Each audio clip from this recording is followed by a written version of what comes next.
Good morning, ladies and gentlemen, and good evening, Evans. Thank you very much for joining us live from Spain, where it is in the middle of the night, as I understand.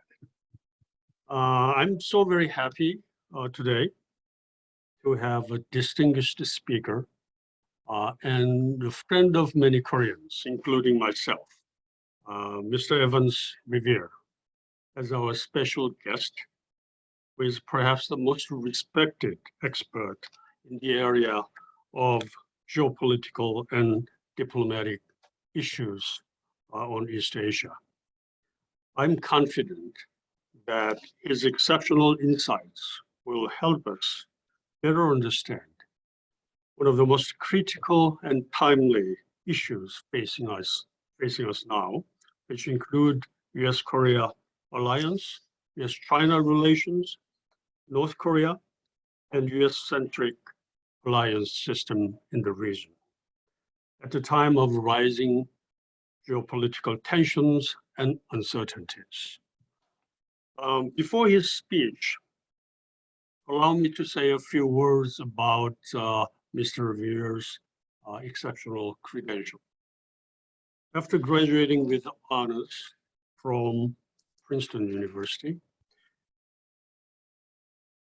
with a degree in East Asia Studies, Mr. Revere has built an outstanding diplomatic career as one of the US Department of State's top Asia experts, including Assistant Secretary of State for East Asia and Pacific Affairs, and also served as President and CEO of the Korea Society. He is currently Senior Fellow at Brookings Institution and Senior Advisor with the Albright Stonebridge Group, that is a global business strategy firm. Without further ado, let's welcome Mr. Evans, Mr. Revere, who will speak for about 25, 30 minutes, followed by Q&A session until 10 a.m. in Seoul time. Mr. Revere, Evans, you're on. Welcome. Thank you very, very much, Chairman John, for that very kind and generous introduction. Whenever anyone goes on like that about my background, I start to feel my age. And I particularly feel my age at 1 o'clock in the morning here in Valencia, Spain. I'm by nature an early riser. I like to work early in the morning, but usually not quite this early in the morning. But it is a delight to be with you, and I want to thank you for your very kind invitation that has allowed me to address this very distinguished gathering today. Lots of old and good friends I see are on the list. It's a real honor for me to be able to share a few thoughts with IGE's members and guests today. And as always, the timing of this webinar is impeccable. We are in one of the most dynamic periods in recent Korean history, and I think our conversation today will help us exchange views on some of the most critically important issues facing both the Republic of Korea and the United States today. In that connection, I think most in the audience will know that next year, the United States and the Republic of Korea are going to commemorate the 70th anniversary of the signing of the US-ROK Mutual Defense Treaty. That treaty, of course, launched the alliance that is the cornerstone of what has become one of the most dynamic, successful security, diplomatic, trade, values, and people-to-people partnerships that the world has ever seen. Next year's anniversary, of course, will be an occasion for reflection and stock taking. But I don't think it's too early for Americans and Koreans to begin thinking about the state of our alliance, the evolving challenges that the alliance faces on the eve of its 70th year, and the work that both our countries have to do to ensure that we can meet those challenges and to put our alliance and our partnership on the best possible track for an even brighter future. In that spirit, let me spend a few minutes today talking about the primary challenges as I see them, and discussing the state of our alliance partnership and the ability of that partnership to deal with those challenges.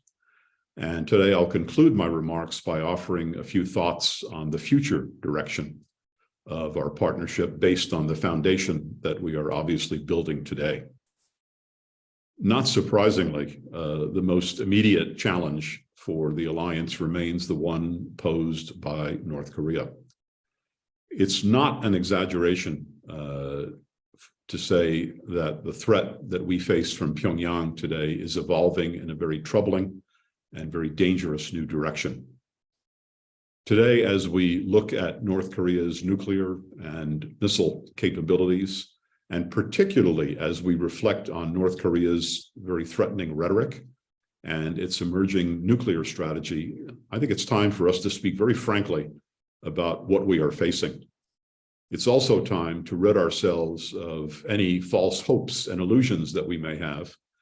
And those false hopes and illusions, I think, in the past have sometimes distorted perceptions of the true nature of the North Korean regime and undermined our policy goals. Ladies and gentlemen, North Korea today is a de facto nuclear weapons state. It has every intention of remaining so. That's the reality that we face. The DPRK's nuclear status is, of course, enshrined in its constitution and is at the heart of the regime's identity. Kim Jong-un himself has reminded us of this on numerous occasions.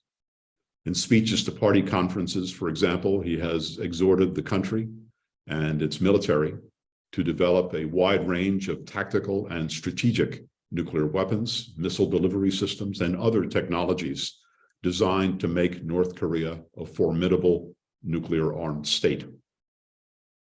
3 months ago, you will recall, North Korea's Supreme People's Assembly passed legislation that updated the country's nuclear strategy. And in doing so, it reminded the international community, excuse me, that the DPRK's nuclear status is irreversible. Addressing the Supreme People's Assembly, Kim Jong-un said his country would keep its nuclear weapons even if sanctions remained in place for 100 years. Those were his words. Those remarks were not surprising. They were just the latest instance of the regime stating its intention never to give up its nuclear arsenal. But what was new and was deeply troubling was the legislation's provision that North Korean nuclear use policy now includes plans to carry out nuclear first strikes automatically against adversaries if the regime feels threatened. The new law makes clear that Pyongyang might choose to use its nuclear weapons early and first in a crisis, even in the absence of an actual attack on North Korea. This new policy suggests that Pyongyang believes it could use nuclear weapons in a conflict, not to retaliate against an attack, but to gain an advantage as a conflict unfolds. For years, most experts, including myself, assessed that North Korea wanted nuclear weapons in order to guarantee its security and deter the United States by demonstrating that it has the ability to retaliate using nuclear weapons. But the new legislation now tells us that the Pyongyang regime may see an actual combat role for its nuclear weapons, even if its adversary does not use such weapons. As one scholar put it recently, this is a strategy that says nuclear weapons are not only for preventing war, but also for waging war. Such a strategy has enormous implications for South Korea's security and, of course, for the US-ROK alliance. Its announcement, the announcement of this strategy, generated predictable concern in both Washington and Seoul, and that concern was behind the recently blunt declaration that was contained in the recently released U.S. National Defense Strategy, which warned Pyongyang that, and I'm quoting here, any nuclear attack by North Korea against the United States or its allies and partners is unacceptable and will result in the end of that regime, unquote. That was a necessary and important warning, but it's not clear whether it will have any impact on Kim Jong-un's illusory and dangerous belief in the power of his nuclear arsenal. That is why we can expect the United States and the Republic of Korea to continue their ongoing efforts to strengthen deterrence, enhance readiness, and send the clearest possible messages to North Korea about the alliance's strength and preparedness to deal with Pyongyang's new challenge.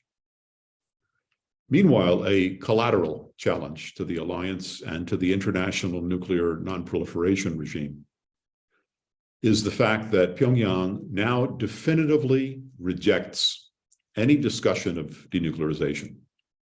This point was made again in North Korea's new nuclear legislation. In light of North Korea's repeated declarations that dialogue about denuclearization is dead, I see no reason to doubt Pyongyang's determination to reject any future discussion of that subject. This means that denuclearization of North Korea, which has been the central goal, of course, of US and ROK policy for decades, is almost certainly no longer possible. That does not mean that the United States and the Republic of Korea should abandon denuclearization as the aspirational goal of their respective policies. If we were to abandon that goal, it would effectively accept the DPRK as a permanent nuclear state. And that, in turn, would have important implications for the international nuclear non-proliferation regime and the Nuclear Non-Proliferation Treaty. But Pyongyang's determination to remain a nuclear weapons power means that Washington and Seoul should be realistic and abandon any remaining illusions they have that denuclearization will be achievable anytime soon, if at all.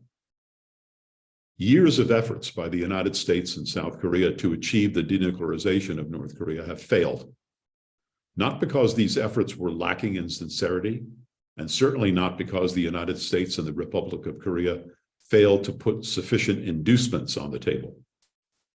These efforts failed because North Korea was determined to acquire nuclear weapons regardless of the risks and regardless of the costs.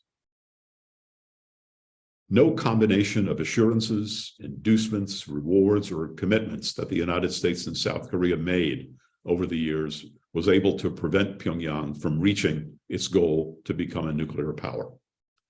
And now, having reached its goal, Pyongyang will surely not abandon the nuclear status that it has sacrificed so much to acquire. Ironically, and this is important, this does not mean that dialogue with North Korea is impossible. I'm convinced that Pyongyang actually is quite interested in a dialogue with the United States about nuclear matters, but it is not the dialogue that we have traditionally sought.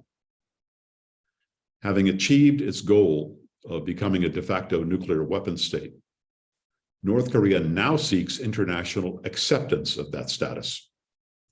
Pyongyang wants to normalize its status as a nuclear power and hopes to deal with the United States and the international community as a permanently nuclear-armed country. Towards that end, Pyongyang wants to engage in arms control talks with the United States as one nuclear power with another. Those are the words of a former North Korean foreign minister who delivered them to a gathering of US experts, a gathering that included me a decade or so ago. For North Korea, US agreement to hold such talks would effectively amount to American acceptance of the DPRK as a nuclear power. No less importantly, from North Korea's perspective, arms control talks would necessarily involve a dialogue in which Pyongyang would demand limits on U.S. tactical and strategic arms and on U.S. forces deployed in and around the Korean Peninsula. North Korea's goal in such a discussion would be to reduce the capability and effectiveness of U.S. forces and, of course, weaken the US-ROK alliance. Arms control talks have an attraction for some members of the arms control communities and advocates of dialogue with North Korea. Some experts, acknowledging that denuclearization is no longer an achievable goal, now argue that the only way to prevent the threat of the DPRK's nuclear arsenal from growing to an ever more dangerous level is to try to limit the size and scope of that arsenal. They assert that by putting inducements, including sanctions easing, economic assistance on the table, the United States can convince Pyongyang to freeze or otherwise limit its arsenal, including its ballistic missile force. You might well think this is a very naive view, and you would be right. Accepting an arms control dialogue with Pyongyang would give North Korea a reward it dearly seeks: acceptance of its nuclear status. It would lock in the DPRK's status as a nuclear state, a status achieved after Pyongyang's unprecedented withdrawal from the Non-Proliferation Treaty, its surreptitious development of nuclear weapons, and its years of violating UN Security Council resolutions. It would ignore the long history of the failure of even the most powerful rewards and inducements to change North Korean behavior. It would ignore the fact that every previous denuclearization accord with North Korea broke down over the issue of intrusive inspection and verification. Over the years, North Korea has made it clear it will never accept such verification. And yet such verification would be the only sure way to ensure that Pyongyang is keeping its arms control commitments. Pyongyang has worked to drive a wedge between the United States and the Republic of Korea over the years. It has tried to weaken the alliance and end the US commitment to the Republic of Korea. I certainly don't have to remind this audience of the implications, therefore, of putting the level of US troops and US conventional, tactical, and strategic weapons and assets on the agenda for any talks with North Korea. So one word of advice I would offer going forward is to be aware of those making the case for arms control talks with North Korea. The only arms that North Korea is interested in controlling, to be very frank with you, are those that would defend the Republic of Korea. Let me turn to another major challenge for South Korea and the US-ROK alliance, China.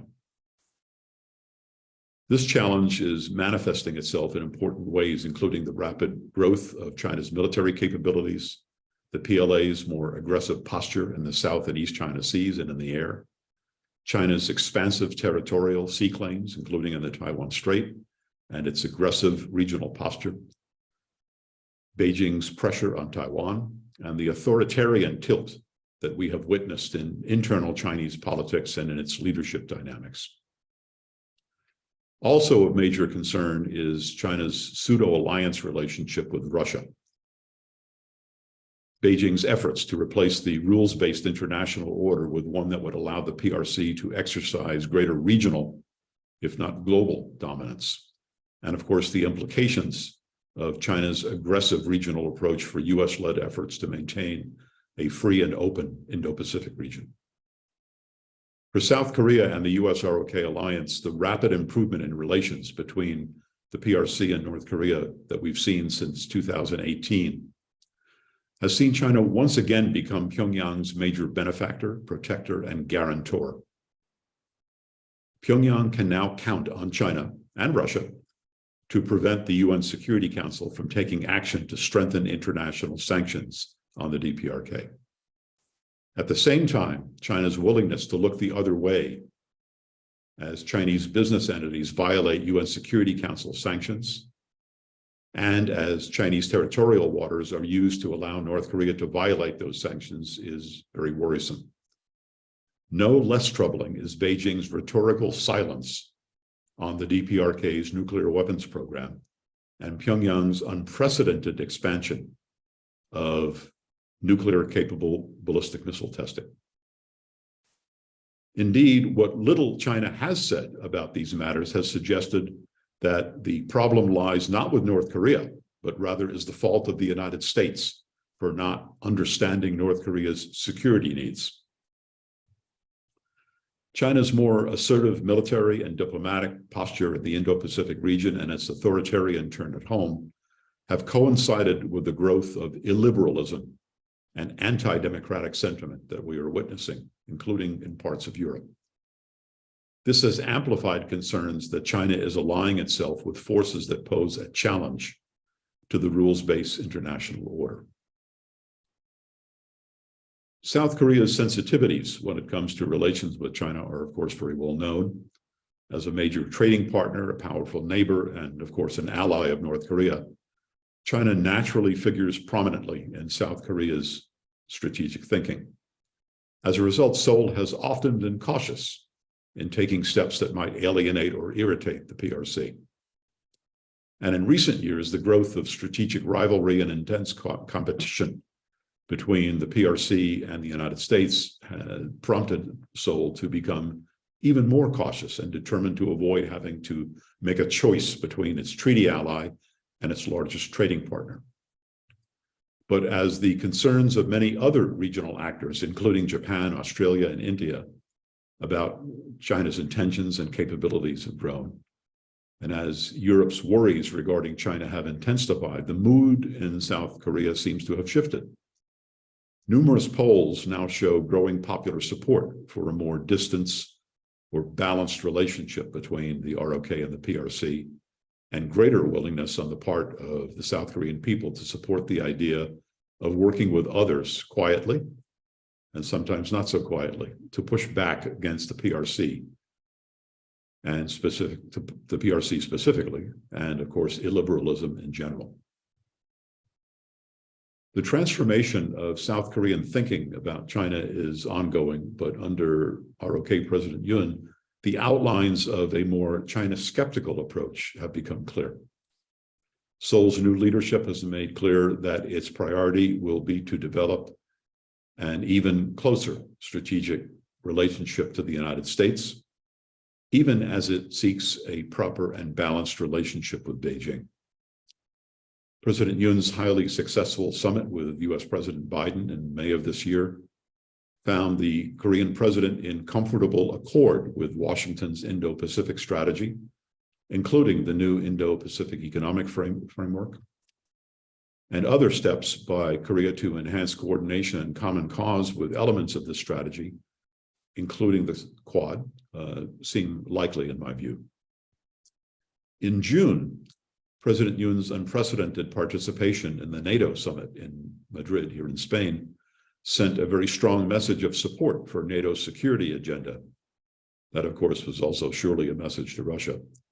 And it also advanced South Korea's vision of becoming a global pivotal state that supports freedom, peace, and prosperity based on the liberal democratic values that it shares with the United States and other NATO partners.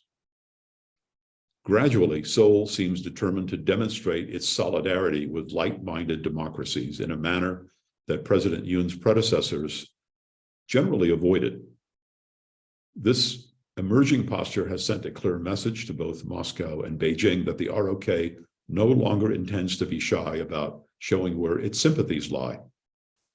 Ironically, Beijing has been relatively quiet about this in the face of these developments, perhaps to avoid saying anything that might accelerate Seoul's process of distancing itself from its earlier and very deferential posture towards Beijing. This suggests that President Yoon was right when he once reportedly asserted that Seoul had leverage that it could use in its ties with the PRC. Today's reality is that the Indo-Pacific region is organizing itself for a long period of complex, difficult, and occasionally contentious relations with China. But the good news is that, as we witnessed at the US PRC Leadership Summit in Bali recently, both Washington and Beijing seem to understand that now more than ever, the United States and China need to build a floor under their problematic relationship. They need to find ways to stabilize ties and seek opportunities to find common ground.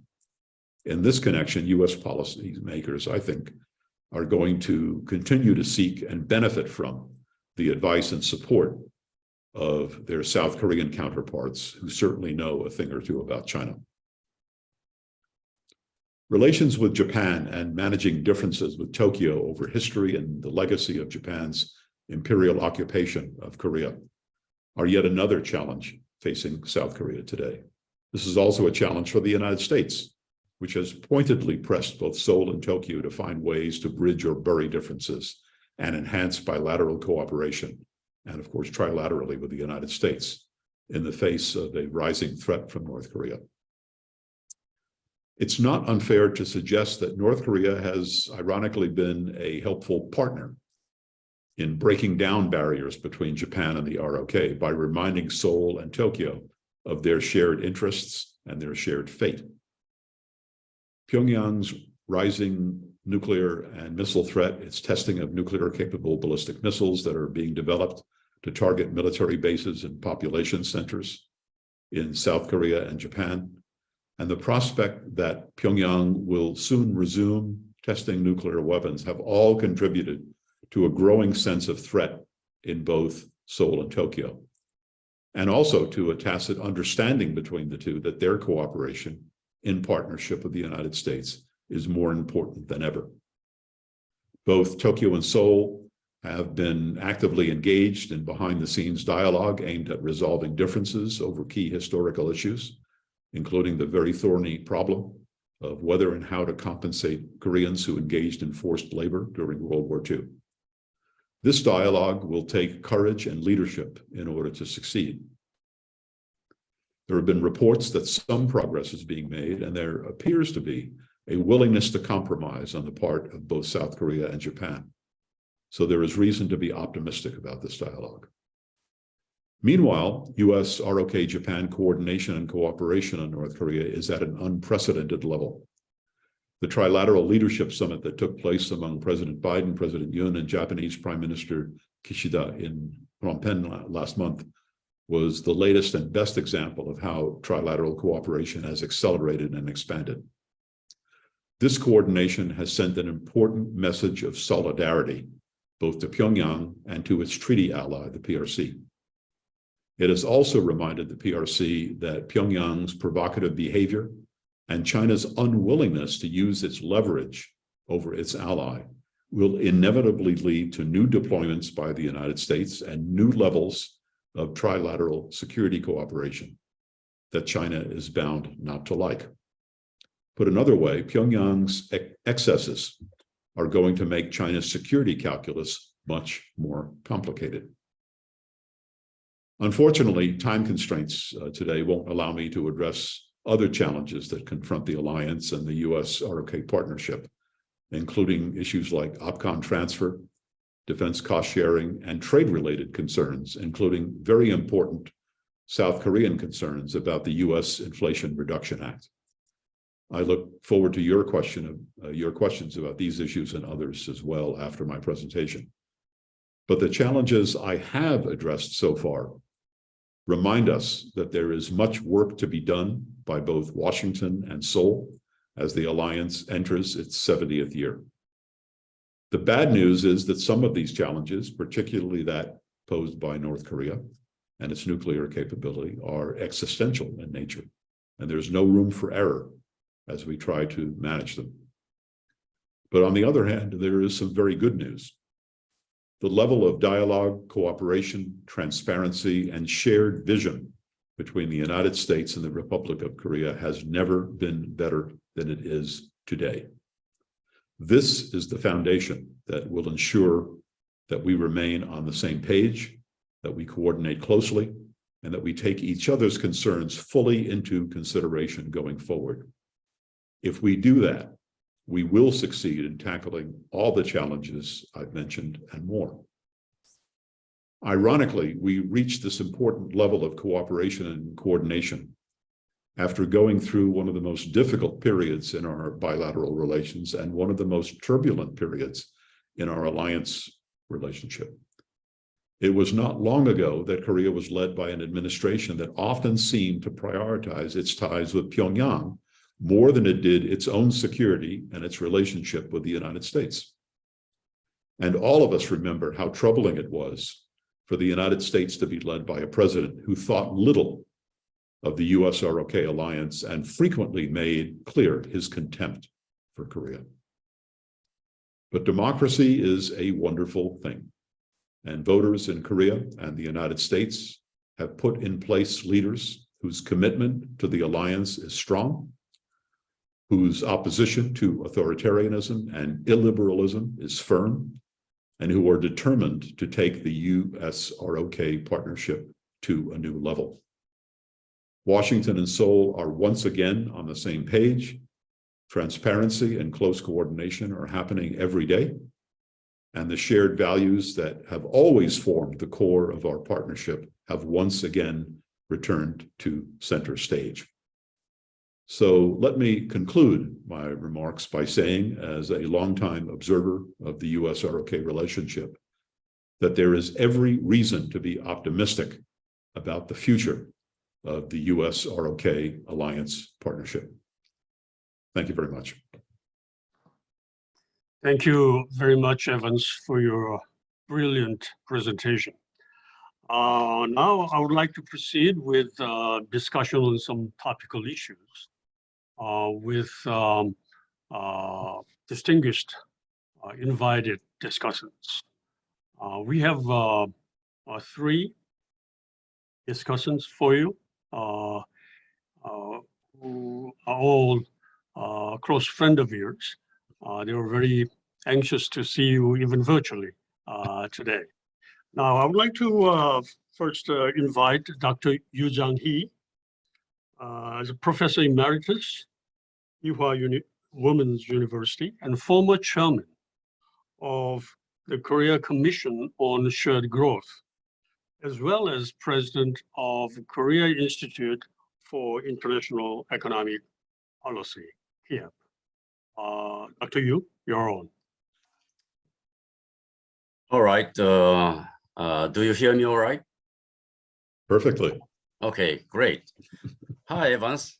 Good to see How you. you been doing? Good to see you I'm again. great. You Oh, look good. it's been more than a decade since I saw you last time. And I Don't was remind me. so surprised that you are in Spain at the moment. Huh? Oh, Life that's is great. good. That's good for you.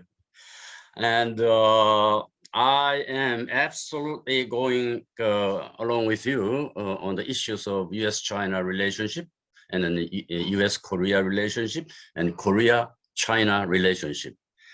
In the areas of defense, security, or economic security nowadays, we have to work together, and we have to make sure that we two countries are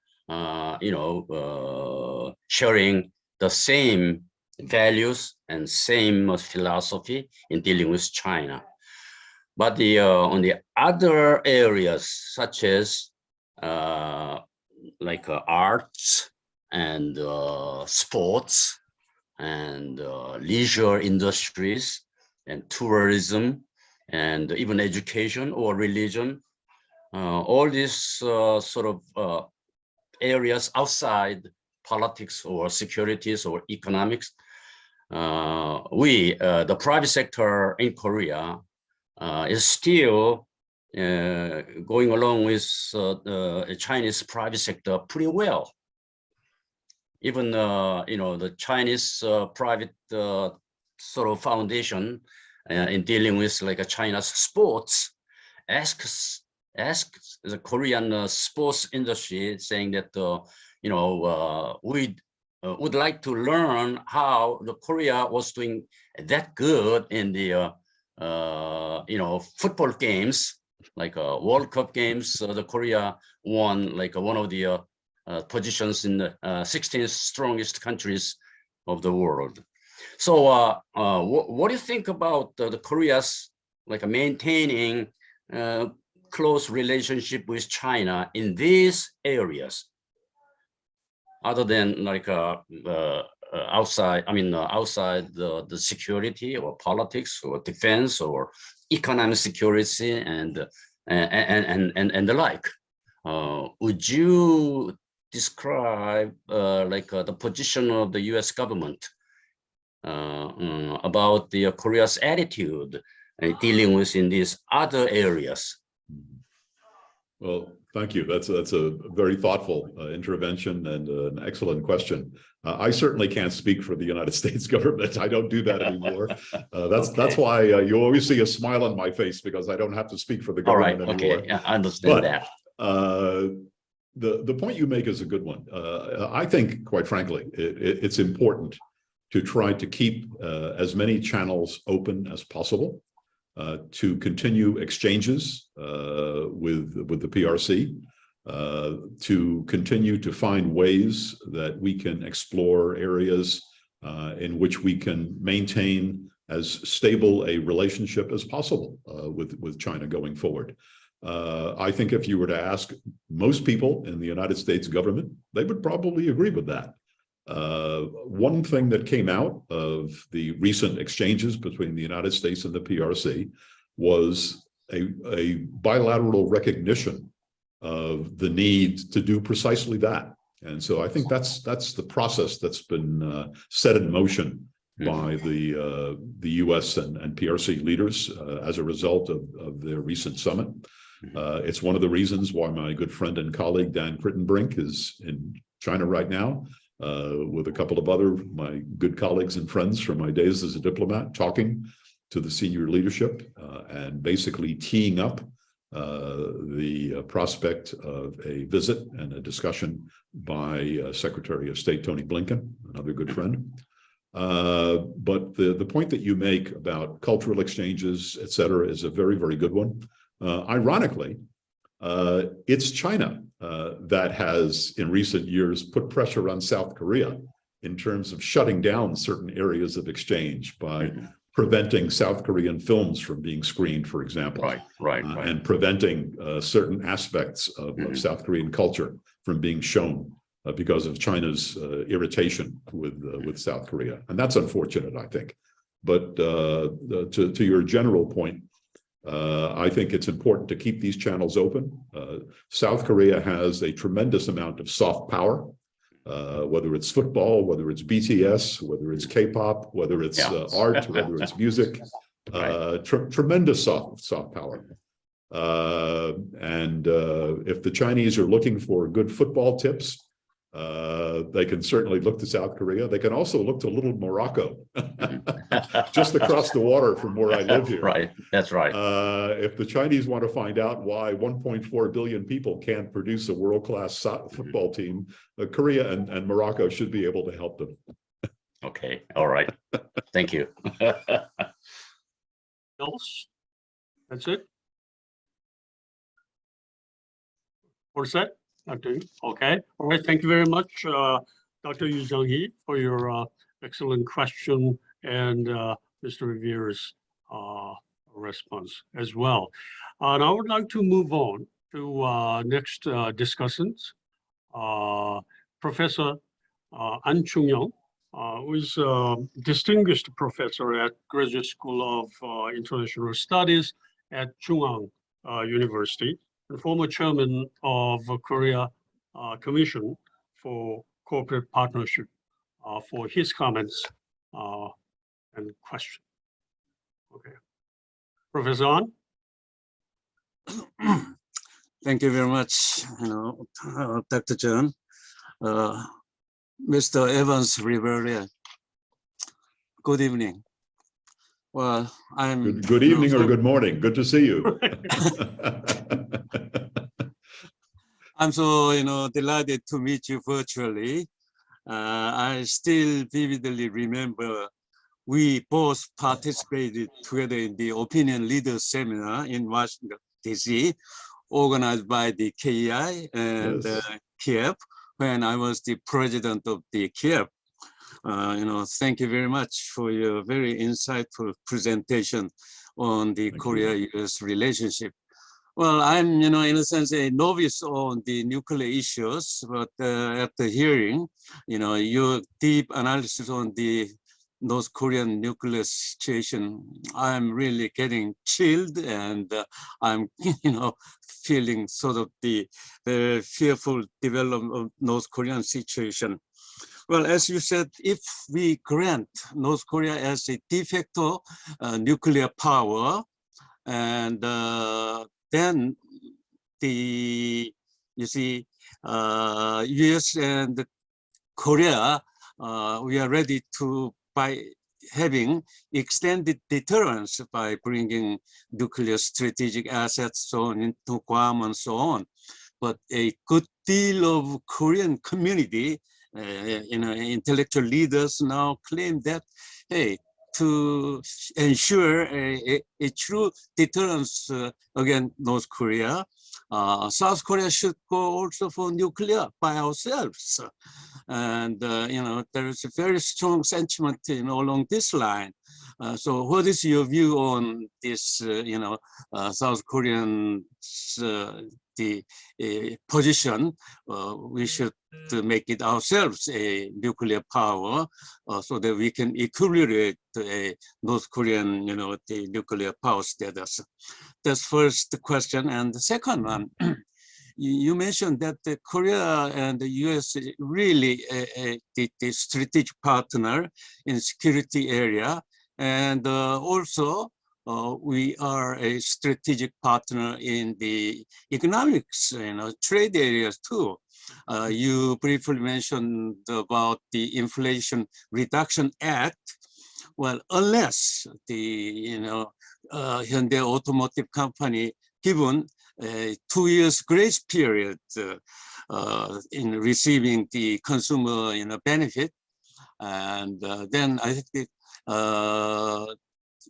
South Korean made electric vehicle would disappear from the US consumers the image data screen. And after 2 years later, although Georgia produced a Korean made car in the US, but they would face a great deal of difficulty to restore a consumer confidence, because 2 years has already gone. And another point is that we have about 2,000 dealers who are working for Hyundai Automotive companies.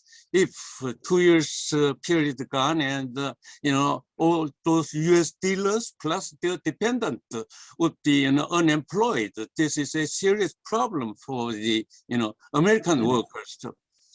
On this basis, and do you think the US can work out sort of the grace the measures for the in coming 2 years by amending some enforcement decrees or some other measures?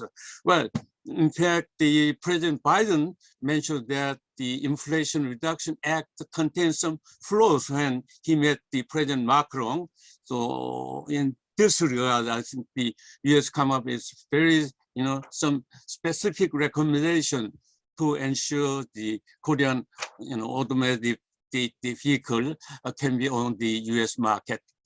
Finally, I want to say that I'm really glad that the Yoon Suk-yeol government came up from the sort of the strategic clarity, which is very different from the strategic ambiguity which prevailed during the Moon Jae-in administration. So in this regard, Korea is ready to align with the US initiated the Indo-Pacific Economic Framework and the CHIP 4 Act. So in return, US should do something for Korea, at least in resolving this consumer the benefit issue on the electric vehicle. Thank you. All right, thank you. Essentially 2 questions, one on nuclearization and as expected, IRA related issue. Evans? Dr. Han, I'll make it very simple. I agree with you on the IRA. Many American experts agree with you on the IRA, and it's precisely for the reason that you mentioned at the end of your comments. The United States and the ROK are aligned as never before in a very important strategic way as we enter this very uncertain era, particularly in dealing with China. The United States is asking the Republic of Korea to do a lot of heavy lifting, quite frankly. And South Korea has shown its preparedness to do precisely that. And I think the United States has an obligation to take Korea's concerns about the IRA clearly and firmly into mind. I, for one, living here in Spain, I actually tried to lease or buy a Korean electric vehicle and was not able to. So it's not just the United States where it's a problem here in Spain as well. But in any event, and seriously, this is a problem. It's a problem that is being addressed at the highest levels of the United States government. I think it's very helpful that President Macron, when he was in Washington, raised this issue as well. It's become an alliance management issue, if you will, as well it should.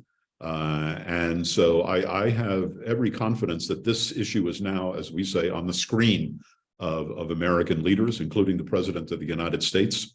We have Lee Do-hun, your number 2 Vice Foreign Minister in Washington right now, talking about this issue as part of the strategic senior strategic economic dialogue, which is great. He's a very capable person, and I'm sure this is right at the top of his list of concerns that he's talking about in Washington. And we have Dan Crittenbrink, who's going to be in Seoul, if he's not already there, talking about this issue as well in the context of our partnership and alliance.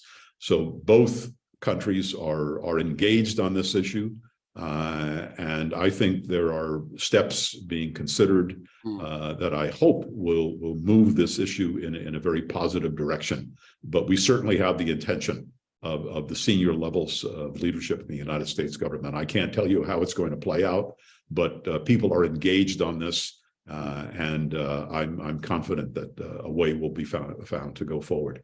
On the other issue that you raised, I understand what drives the thinking about the possible need for South Korea to develop a nuclear capability. Quite frankly, I think that would be a mistake. It would also be a vote of no confidence in the U.S. extended deterrent and the U.S. strategic arsenal. This U.S. administration has made it absolutely clear that we stand by the Republic of Korea, and we will continue to stand by the Republic of Korea using all of the tools in our arsenal. That commitment is firm. That commitment is unshakable. For Korea to go down the nuclear path would, as I said, be a vote of no confidence in the U.S.-ROK alliance, quite frankly. It would also complicate Korea's future, South Korea's future going forward. It would require a withdrawal from the Non-Proliferation Treaty. It would make South Korea, to some extent, an outcast, the way that North Korea has become over the years.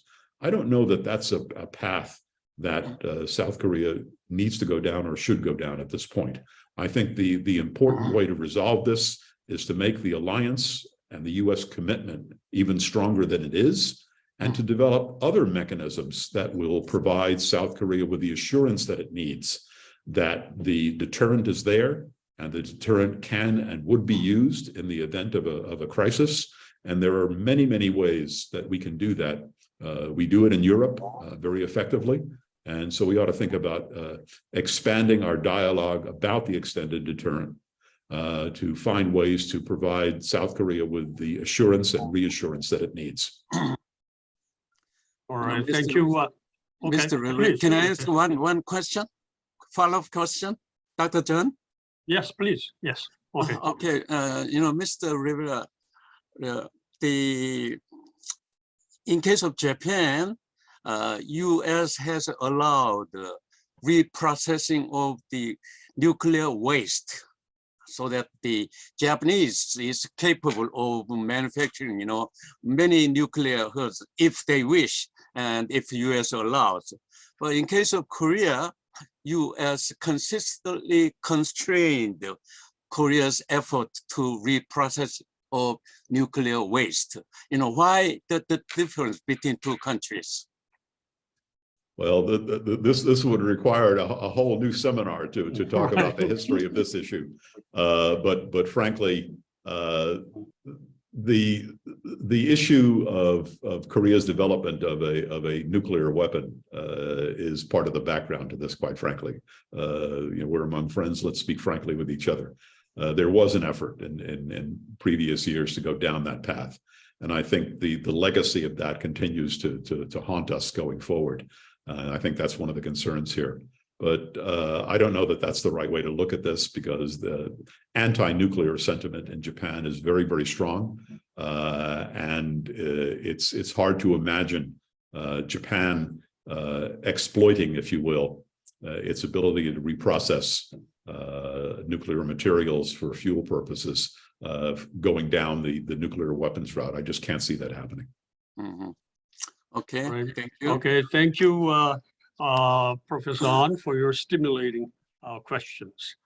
Last but not least, I would like to invite His Excellency Ambassador An Ho-young, whom you know very well, Evans. He's currently president of the University of North Korean Studies and has served as Vice Minister of Foreign Affairs and International Trade, as well as Korea's ambassador to the United States.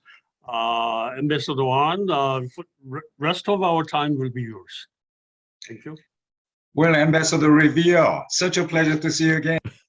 It's great to see you. You look good. You very closely. And then I said to myself, well, Dr. Chung Gang-woo, he introduced you as one of the best authorities in the United States on Asian issues. And I said to myself, it was no exaggeration at all. Your presentation was clear, it was thoughtful and balanced, and I really liked it. So I just keep on admiring what you do. You're too kind. With your relationship with the Brookings institution, as well as Albright consulting firm, etc., etc. So on top of that, I wish to make two comments. My first comment is on arms control, and then thank you so much for your caveat about arms control. And then, as you must have found it yourself, then in the middle of October, then Richard Haas, no other than Dr. Richard Haas, he in fact surprised me by writing what he did in Project Syndicate, in the sense that, well, of course, we must not give up denuclearization as a long-term goal or aspirational goal, as you mentioned it. But at the same time, this may be the time when we should be thinking about arms control. He really surprised me. 10 days later, then it was Bonnie Jenkins, Undersecretary for Arms Control, who spoke in Washington, D.C. Well, almost the same thing. This may be the time that we should be seriously thinking about arms control. And Ambassador Revere, you wouldn't be surprised when I tell you it was received in a lot of, surprise and concern and even fear in Korea. So there was one Chosunilbo columnist who compared it, this arms control idea, to what happened at Itaewon on the Thanksgiving Day. Oh my So goodness. this columnist said, well, we knew the danger, but we didn't respond sufficiently to the danger, and disaster came. So he, in fact, was describing it as what happened over Itaewon incident, and then he was saying something similar could be happening with arms control. So I'm just sharing it with you in order to let you understand about the degree of fear and surprise that this arms control idea caused in Korea. And what I personally think about that would be this, which is that, well, North Korea definitely, in fact, made much progress with the development of nukes and missiles. That's their achievement. But at the same time, we must not forget about the sacrifice that it has made for that purpose. And then when I say the sacrifice, then of course, the desperate economic situation in which North Korea finds itself today. And then that reminds me of this fundamental question in economics, which is butter and gun. And in case of the Soviet Union, it was not because of shortage of gun that it collapsed. It was because of shortage of butter. And something similar, I'm pretty confident, can happen to North Korea. So arms control cannot be a solution. So that's my first point. But still, I really appreciate your caveat. My second point is about the relationship with the United States and China. And last week, I was in Washington, D.C. to attend the conference. And then you wouldn't be surprised that one of the sessions was devoted to the relationship between the United States and China. And then what I said in this session was this, which is that let's not forget that United States has innate strength over China, which is United States built the rule-based international order. And United States built very strong network of alliances. And China cannot even dream about that. I mean, rules-based international order and alliance system. China even cannot dream about that. And talking about the US leadership, in fact, United States must take full advantage of its strength. That is to say, rule-based international order and its alliance system. And I said, one of the values underlying rule-based order, that of course is, of course, rule of law. And well, one of the reasons I said was because of IRA, but even before that, well, especially during the time of President Trump, I was much concerned that United States is giving up what it has achieved over the past 70 years. That is to say, rule-based international order and alliance system. And I very much hope that that United States would have learned an important lesson out of 4 years of President Trump. I don't know if that is the case, but anyhow, that in fact is what I think about this important relationship with the United States and China. Thank you. Those are two of my comments. Okay. Wonderful Well, comments. I was waiting for your question.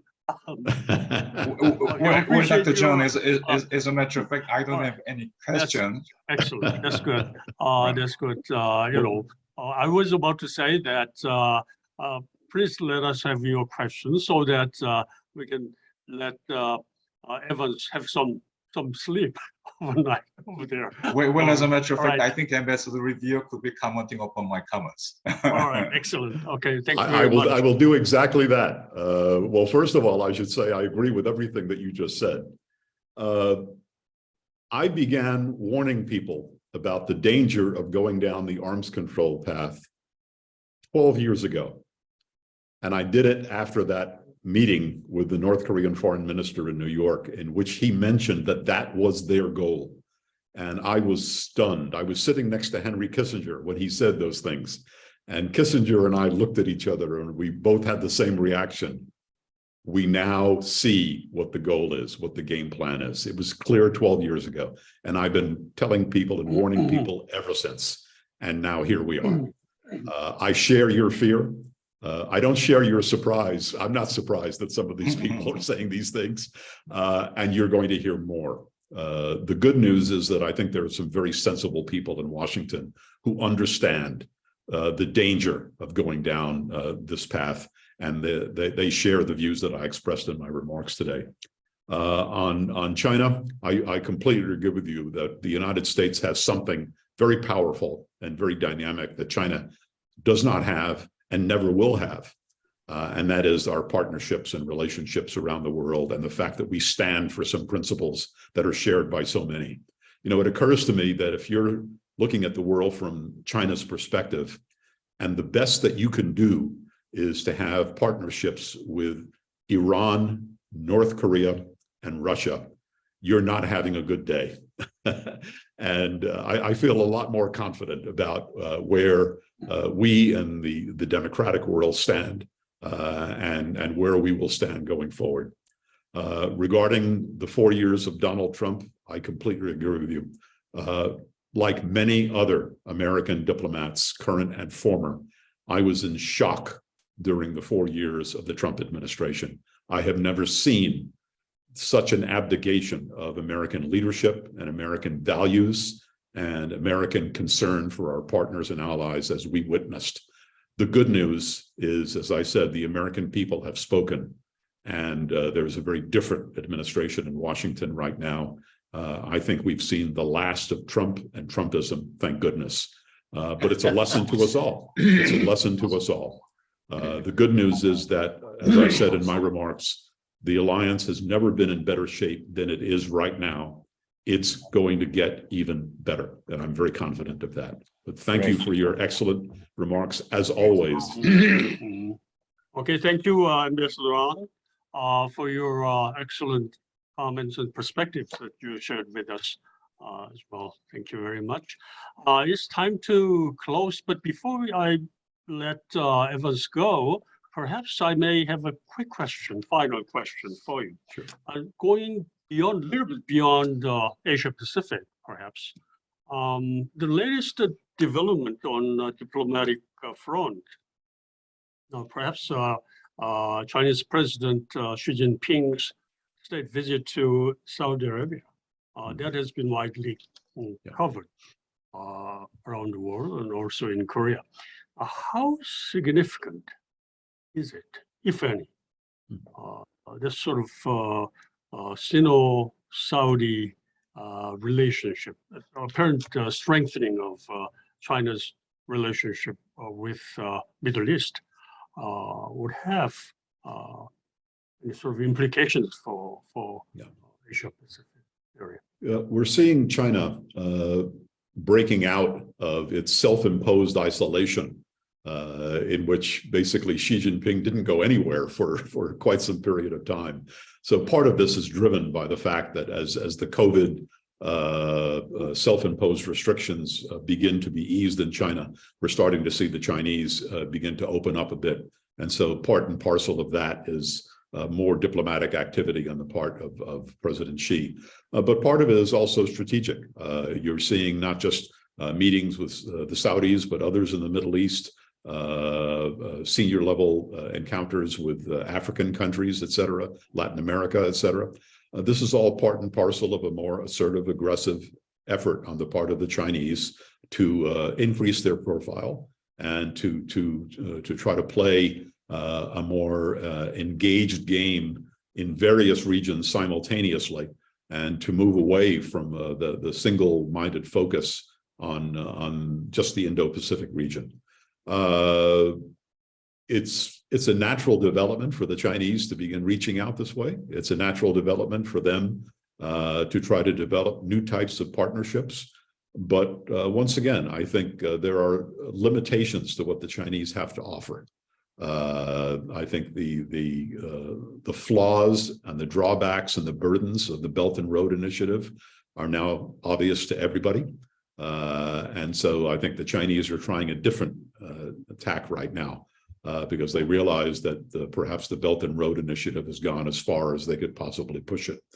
And we should just keep an eye on this, and we should not be shy about engaging ourselves. I mean, the United States is in the process of a dialogue with African leadership, and we're also becoming much more aggressive in our own diplomacy in other regions of the world, as we should. This is the new version of the great game, if you will, and we need to be just as engaged and assertive about our values and what we stand for and our desire for good, solid partnerships about this going forward as we have been in the past, and I think we will be. Thank you very much, Evans, for sharing your great insight with us today. I very much look forward to seeing you in person next time around. As I understand it, you're planning to visit Korea anytime soon. I'm anxious to see you in person next time around. Also, the visual sort of impression we get from talking to you is that apparently Spain is a good place to be energy. You look great. So I should plan on coming to visit Spain anytime soon as well. Well, Okay. life is good, and my golf game is better than ever. I wish my that's my great. Spanish language skills were as good as my golf game. Okay, thank you very much, Evans. I'll Thank let you very much. go to bed for some good rest tonight. Thank you very much. You've been very kind. It's been an honor and a pleasure. Good to see you. Thank you. Bye now. Take care. Bye. Bye.